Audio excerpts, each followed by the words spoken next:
Welcome back to my mental health and crime channel. My name is Huda London. This is all my thoughts, my speculations, and my opinions. Please like, share, and subscribe if you enjoy the contents in this channel. What happened to the 3 unidentified male DNAs found inside and outside this house? What happened to the 3 unidentified mixed male DNAs found under Maddie Morgan's nails? What happened to the blood found on the railing of the steps from the living room to Bethany Funk's room on the first floor?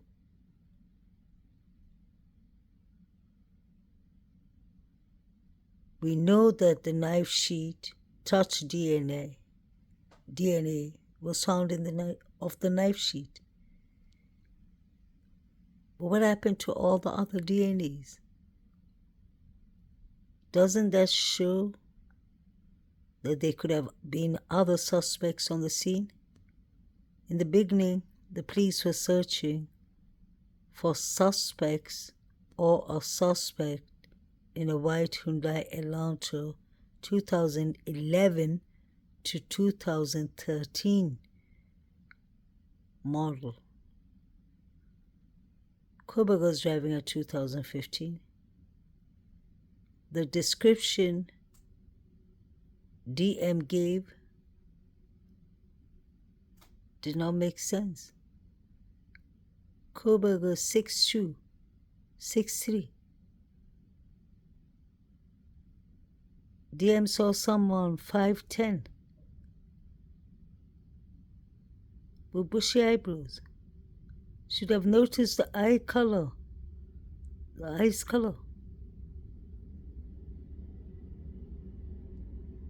And it's strange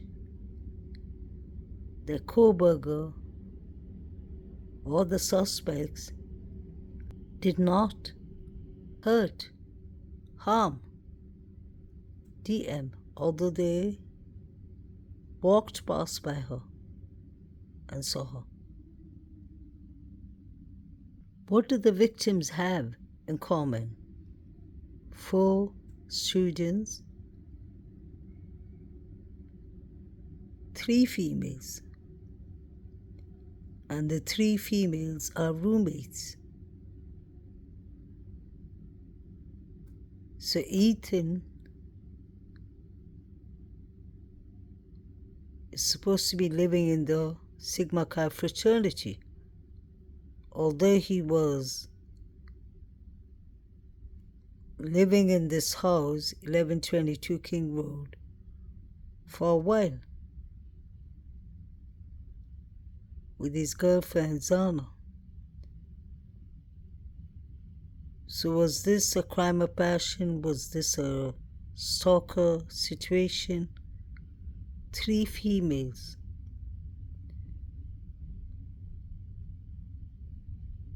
But it just doesn't mean because they're females, they're vulnerable to a SK or incel crime or something. It could be other contributions. The 3 females could have been involved in something, allegedly, or the 3 females could have come to the person or the suspect's interest for some reason or the other. Like the fraternities, they would have known the victims. They were chilling with them at the corner club. They were chilling with them, or they were keeping an eye on them at the grub truck, threatening them on the way to the corner or to the grub truck from the corner club. We heard Shawalter threatening the girls. So the sororities and fraternities would know the victims best, besides their families. So I believe these are people that knew them well and that knew the house well, knew Maddie's room. For Koberger to have gone as one person, as an individual, and not only unalive these 4 students, he allegedly carved Ethan's legs, trigger warning.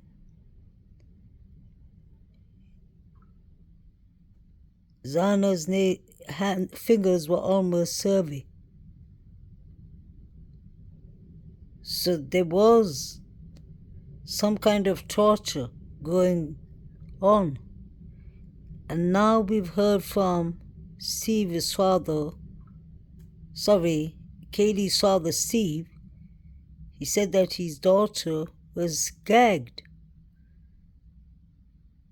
Either a hand was held to her mouth, around her mouth, or something was tied around her mouth. She had injuries on her mouth, around her lips.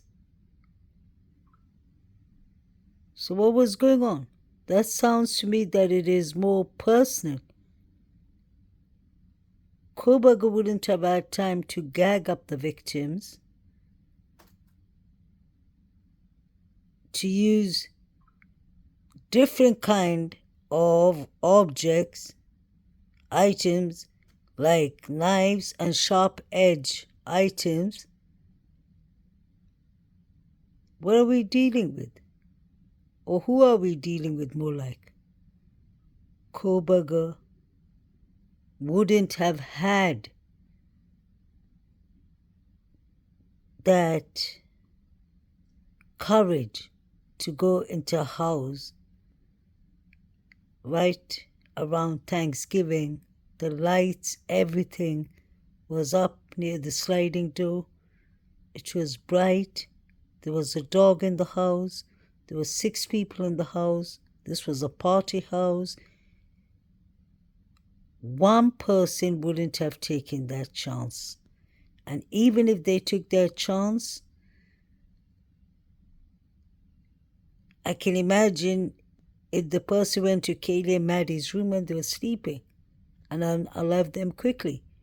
But Zana, Ethan, the commotion in the house, this was, I personally believe, it was revenge. It was malicious. This was people who had a lot of hate, jealousy, revenge, whatever it is. It was a group of people, at least 3 different, I would say 3-4 separate different kind of groups, whether the fraternities, sororities, maybe rug dealers, because there was 3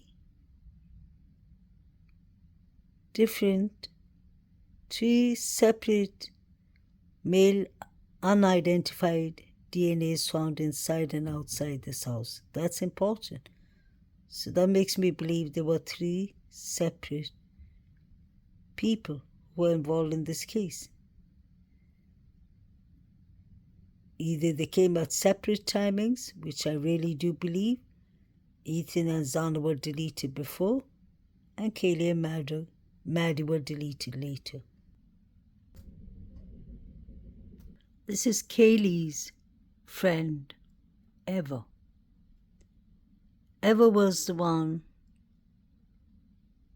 This is not Eva Wood on the Amazon Prime, the neighbor. This is Eva, Kaylee's friend who spoke about Kaylee at the memorial. And this is Kaylee's friend Eva that spoke to ABC News in the beginning, and she was sitting with the other Eva Wood. And I found it interesting that she said she got a call, and she said, I thought, don't panic. Let me call Kaylee back. Let me check. Maybe it was an accident. And she said, I called Kaylee back. Her phone was ringing, ringing, ringing, and there was no answer. It went to the phone voicemail. And then she starts crying and she says, it was 10 a.m. So everyone was informed of these crimes, the quadruples, except the police. So why are they trying to tell us that Hunter and Emily and Jody came at 11:58, saw the scene, and then called the cops? That's untrue. Eva said herself, it was 10 a.m. She found out about all this at 10 a.m. So these sororities were calling each other. And Eva was on the same sorority as Kaylee. We have Hunter Chapin saying clearly that Ethan and Zana were chilling with him in his flat, in his room, until 1:45. And David B. saw Zana leaving. And she said, we should chill together. How come we haven't chilled before? And he said, yes, we should. So what happened after Zana and Ethan left? Were they attacked on the way?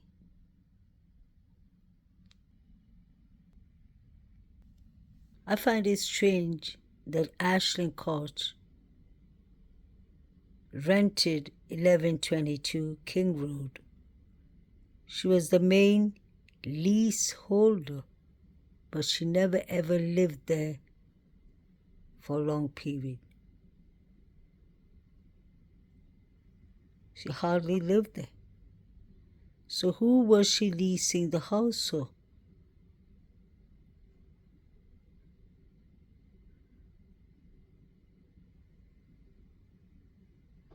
She's friends with Demetrius, and she's friends with Emma Bailey,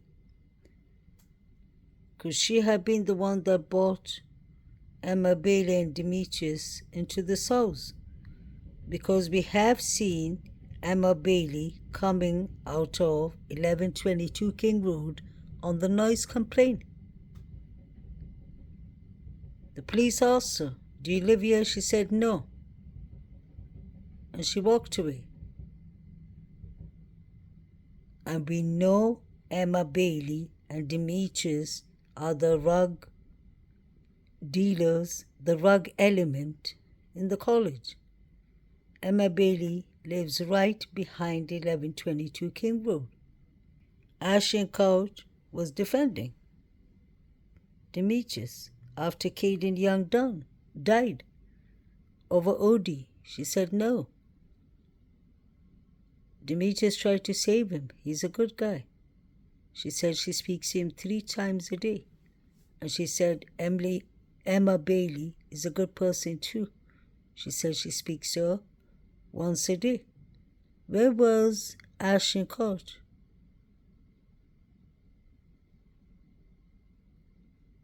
Why was she leasing the house? Who was she leasing the house for? Why was Caden Young silenced? Was he going to rat on all of them? Allegedly. I heard Ethan was talking too.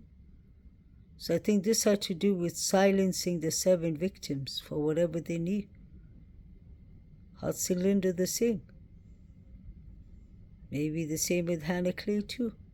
Allegedly. This is all my thoughts and my opinions. Where was Emily, Hunter, Jody that night? Maisie said she was sleeping. Were they all chilling with Zana and Ethan? And did a fight break out? They all could have been high and intoxicated, and something could have gone terribly wrong.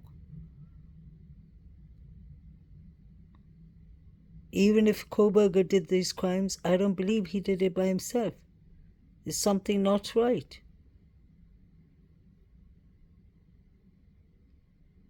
These victims did not see that people were working behind them. They were being backdoored. There wasn't anyone they could actually trust.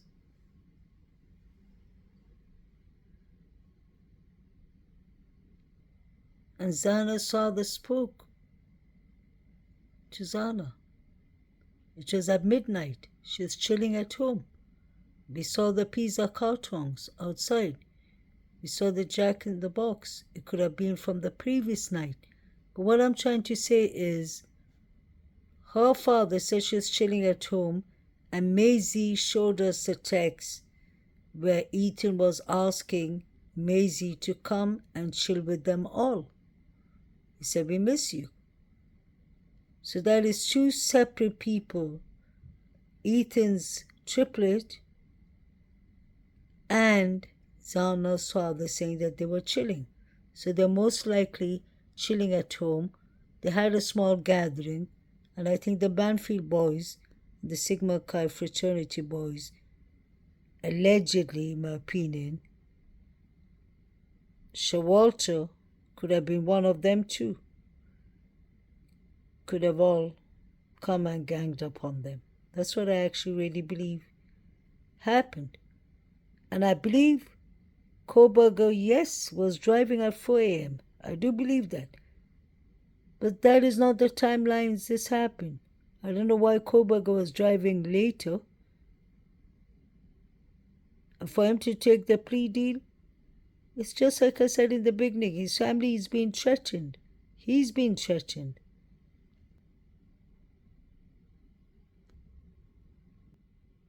Who is Jody? I mean, like, who is Jody?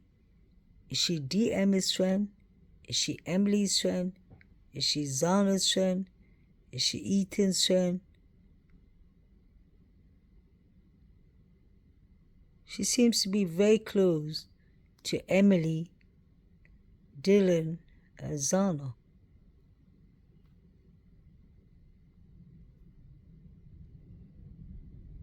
And she said she shares a flat with Emily. Hunter was spending the night at their house when he was locking the doors, and he felt like it was a creepy night. He felt like it was eerie outside. Strange. I like the question Emily asked. We were a group of friends. Why did he choose them? Motive is very important. What was the motive? You must have heard that President Donald J. Trump has put out his opinions addressing Judge Hippler, asking him to take a proper look at the case, Koberger's case. He said that he's lucky that he got away with the death plea, but he said that isn't okay. He needs to explain himself, and I think that's right. If Koberger did the DP, then he deserves to go to trial. He deserves whatever fate is coming his way. But if he didn't do it, he deserves a fair trial, because it looks like this plea deal came out of nowhere. At a very strange, odd timing. Too much was going on. Firefighters being sniped out. What was actually happening? You can see from Sigma Chi the red sirens lights on of the police. They made everyone sit outside, and later on the ambulances came, and then the ambulances left immediately. So I think they all were pronounced unalived. Just shocking that somebody could take 8 hours to call 911. Makes me believe that they were comfortable being in the scene they were in. They weren't scared. That's my opinion. Because your human reaction, your instinct will tell you not only lock yourself up in a room, but call the cops. Make this make sense?